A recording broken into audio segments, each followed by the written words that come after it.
একটা শিক্ষামূলক গল্প। একদিন এক লোক তার ছোট্ট মেয়েকে নিয়ে পার্কে হাঁটছিলেন। পাশে ফলের দোকান দেখে মেয়েটি তার বাবাকে আপেল কিনতে বলল।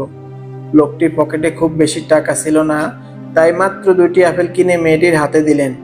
মেয়েটি 2টা আপেল ধরল। লোকটি বলল, এসো দুজনে ভাগাভাগি করে খাই। একথা শুনে মেয়েটি তাড়াতাড়ি একটা আপেল কামড় দিয়ে একটু খেয়ে নিলেন।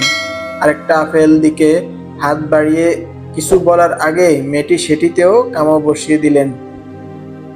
তার মনটা খুব খারাপ হয়ে গেল। মেয়েটা এত লোভী হলো কি করে?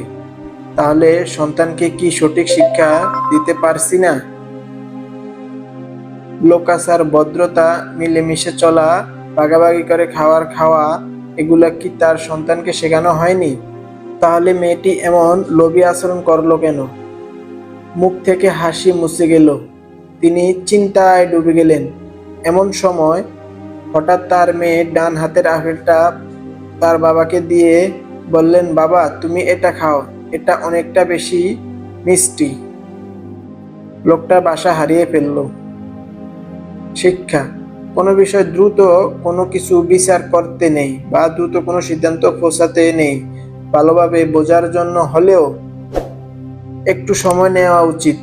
এমনও তো হতে পারে যাকে ভুল বুঝে বসে আছি তার ভেতরে আমার জন্য ভিন্ন কোনো ভালোবাসা কাজ করছে।